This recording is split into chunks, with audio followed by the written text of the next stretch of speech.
नमस्कार, tax globe India में आपका स्वागत है। आज का जो टॉपिक है फास्ट अप्रूवल ऑफ लोन।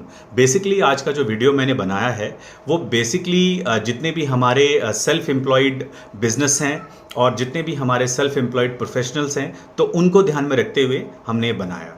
तो कई बार हम अपना बिजनेस कर रहे होते हैं तो हमें जब फंड्स की ज़रूरत होती है तो हम बैंक के थ्रू हमारा अप्रूवल नहीं हो पाता है, या जिसके भी जो भी हमारे लेंडर्स हैं, चाहे वो नॉन बैंकिंग इंस्टीट्यूशंस हो या डायरेक्टली हम बैंक को अप्रोच कर रहे हैं, तो अगर वो नहीं हो पा रहा है तो कहीं ना कहीं बहुत सारी जो दिक्कतें आ रही हैं, उसमें जो प्रॉब्लम्स आ रही हैं, तो जब हमने अलग अलग बैंकों से वो बैंकर से फीडबैक लिया तो क्योंकि हम उसमें बहुत सारी चीज़ों को वो मेंटेन नहीं करके रखते हैं, जिसकी वजह से हमारे को ये सब रिजेक्शंस फेस करने पड़ते हैं। तो 10 पॉइंट्स हैं। पहला, पैन कार्ड।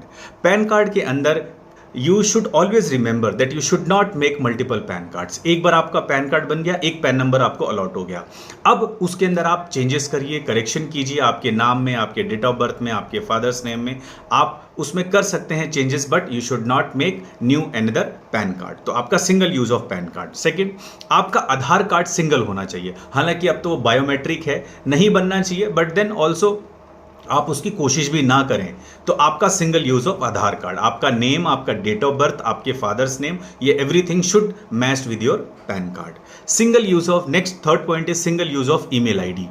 आप अपना ईमेल आईडी सिंगल रखें। अगर फ़ोन है, हम फ़ोन एक यूज़ कर रहे हैं, कभी फ़ोन ख़राब हो जाता है तो हम जब नया फ़ोन लेते हैं तो हम उस ईमेल आईडी के थ्रू अपने सारे जो भी डेटा हैं हम उसको रीस्टोर कर लेते हैं। तो उसी तरीके से आप मल्टीपल ईमेल आईडी यूज़ करना चाहते हैं, पर्सनल लेवल पे आप कीजिए, बट अपने जितने भी डॉक्यूमेंट्स है, चाहे वो आपका पैन कार्ड हो, आधार कार्ड हो, आपके बैंक अकाउंट्स हो, या आपने कोई इन्वेस्टमेंट कर रखी हो, या XYZ जहाँ कहीं भी आपने कुछ अपना पैसा लगा रखा है, वहाँ पर आप उस इंस्टीट्यूशन में अपना जो है एक ही ईमेल आईडी हर जगह उसको अपडेट करके रखें। Then use of single mobile number. इस टॉपिक पे मैं तो ये कहना चाहता हूं कि आज के टाइम में I have seen people using multiple mobile numbers, लेकिन आप मल्टीपल मोबाइल नंबर्स यूज कर रहे हैं उससे कोई दिक्कत नहीं है, लेकिन आप मल्टीपल मोबाइल्स नंबर जब आप अपने ही डॉक्यूमेंट में अलग अलग डॉक्यूमेंट्स में अलग अलग मोबाइल नंबर अपडेट कर देते हैं तो वो आपको दिक्कत करता है लोन के अप्रूवल में। तो अगर आप सिंगल एक मोबाइल नंबर आपके वही पैन कार्ड में, वही आधार कार्ड में, वही बैंक अकाउंट्स में, वही आपके इन्वेस्टमेंट में, अलग अलग पॉलिसीज में आपने कर रखा है तो आपका सारा का सारा डेटा सिंक रहता है। तो it is always beneficial to use single mobile number.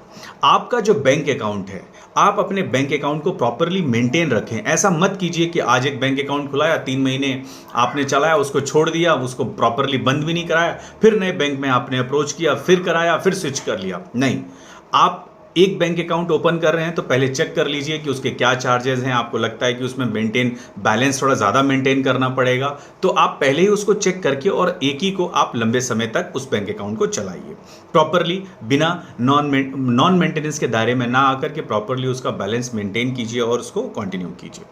अपना regular income tax return file करते जाइए आप। मैंने कई बार देखा है कि लोग डायरेक्टली अप्रोच करते हैं और रिटर्न फाइल करा के बोलते हैं सर मुझे लोन कराना है। See, income tax return is a part of the document in case of loan, but income tax return के बेस पे कोई बैंक आपको लोन नहीं देता है। आपके मल्टीपल फैक्टर्स है वहां पर। आप income tax return is one of them, आप फाइल करते हैं, इट्स गुड। आपको अपना बैंक अकाउंट भी मेंटेन करना है, बाकी चीजें भी ध्यान में रखनी है। तो ITR income tax return is one of the document. तो आप इसको हर साल एक प्रॉपर गैप होना चाहिए। ऐसा नहीं कि एक ही टाइम पे आपने रिटर्न फाइल कर ली, 1 साल, 2 साल, 3 साल, आजकल तो अपडेटेड रिटर्न हो गई है, तो ऐसा नहीं कि सेम डे में आप सब कुछ फाइल कर लें। नहीं, there should be a gap of in between the returns. Next, आपका जो भी बिल्स है, आप अपने बिल्स को प्रॉपरली टाइम टू टाइम आप उसको पे कीजिए, आप उसको अवॉइड मत कीजिए। आप प्रॉपरली उसको मेंटेन करके रखें ताकि उसका इंपैक्ट सिबिल पे ना पड़े। आप कोई भी बाउंसिंग मत करवाइए, चाहे वो इनवर्ड हो आउटवर्ड। इनवर्ड मीन्स टू से कि अगर आपने किसी का चेक अपने अकाउंट में डाला है, या आउटवर्ड, या आपने किसी को चेक दे रखा है और आपका चेक अगर बाउंस हो रहा है तो भी दिक्कत है। तो इस तरीके से आप ना करें। और अपना इंटरनेट बैंकिंग हमेशा अपने पास ऑन करके रखें। Internet banking is always helpful in getting the fast approval